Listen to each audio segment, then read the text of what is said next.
Mutuality, the secret of lasting relationships of any kind. There is one quality that separates the people who simply walk with you from the people who are truly meant to walk with you. That quality is mutuality. Mutuality is the balance point of every meaningful relationship. It is the quiet, steady exchange of energy where hearts participate, souls contribute, and lives are enriched. It does not mean you give equally every day. It means the relationship itself is balanced. True companions don't let you carry the entire emotional load. They don't let you pour from an empty cup while they drink from it. They give when you cannot. They lift when you bend. They show up when you falter. And you do the same for them. Mutuality is the difference between being supported and being used. Between people walking with you and people simply walking near you. The people meant for your journey will not just walk beside you. They will walk with intention, with reciprocity, and with heart. Because love without mutuality breeds exhaustion. But love with mutuality becomes expansion. Your journey becomes extraordinary when your company becomes intentional. The power of mutuality. How to know if the people are truly meant for you. There is a single principle that determines the health, depth, and destiny of every relationship in your life. A principle many overlook until they're exhausted, overextended, or heartbroken. Today, we're diving into what mutuality is, why it matters, and how it reveals people who are truly meant to walk with you. 1. What mutuality actually means. Mutuality isn't just give and take. It's shared participation in the emotional, spiritual, and practical work of relationships.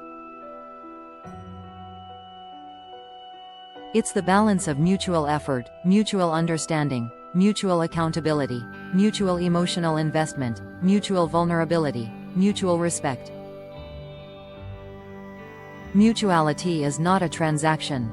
It is the natural rhythm of people choosing one another again and again. 2. Why any form of relationships fail without it. Without mutuality, even the strongest love becomes lopsided. You begin to overfunction. You carry the emotional weight. You exhausted having to explain yourself again and again. You pour and pour until you're empty and the relationship becomes a slow erosion of self.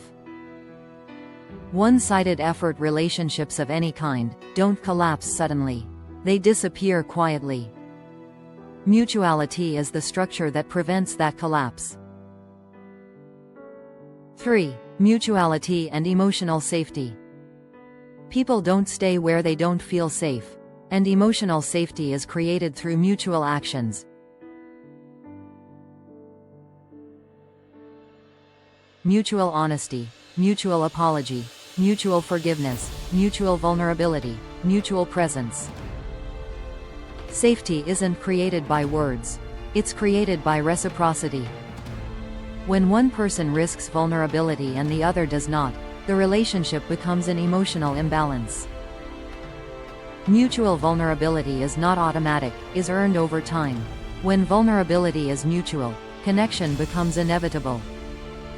4. Mutuality as a spiritual alignment. Some relationships feel right not because they are perfect, but because they are aligned. Souls choosing growth, minds choosing truth, and hearts choosing presence. Mutuality is the spiritual alignment between where you are going and who are willing to walk there with you. Anyone can walk with you on the easy paths, but mutuality shows itself on the steep ones.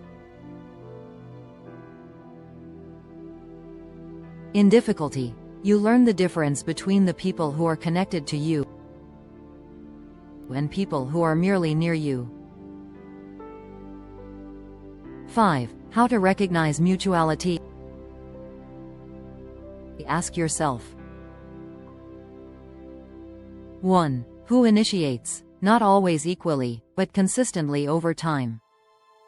2. Do you all repair after conflict? Or does one person do the emotional lifting? 3. Do people make space for one another's feelings?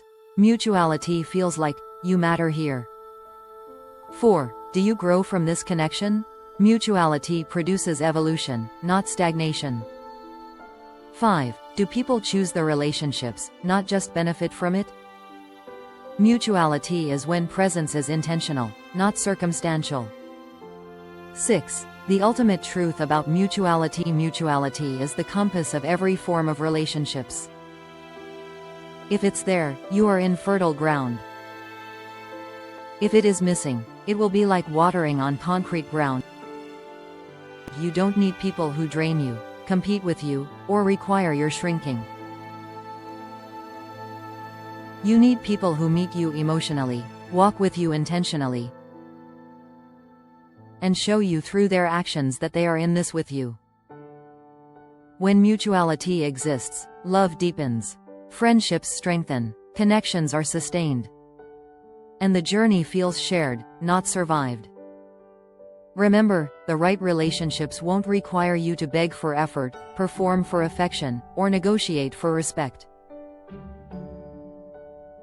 Because when it's mutual, it's natural. Your spirit will recognize them. The depth of relationship and degree of access you grant is based on the degree each do own part.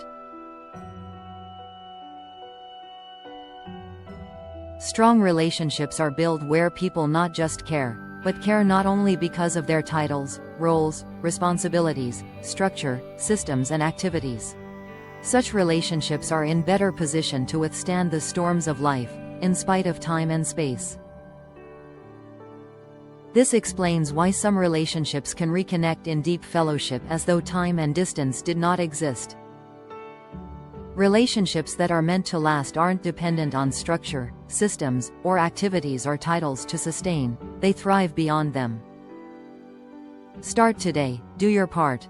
Prioritize time, effort or energy with those that are willing to do their part or those who have not, but willing to do so. Relationships are dynamic, therefore adjust your prioritization accordingly. Love people, be the kind of friend they deserve too. Prioritize and grant degree of access to the inner space of your heart based on the degree of alignment and mutuality. Do not take them for granted. If you have not viewed my video on how to prioritize people in your life, do view it to prioritize people that deserves your mutuality. It will save you much unnecessary heartaches and disappointments. Let God's wisdom and discernment guard your heart. Let no darkness dim your light. Let no unforgiveness defile your soul. Let no manipulation trap you. Let no half-hearted effort move you.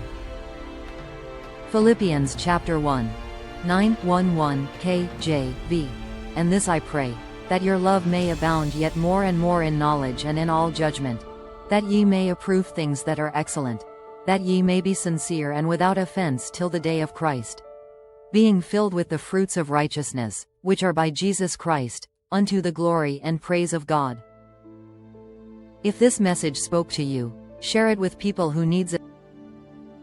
Like, subscribe, share on your notification button.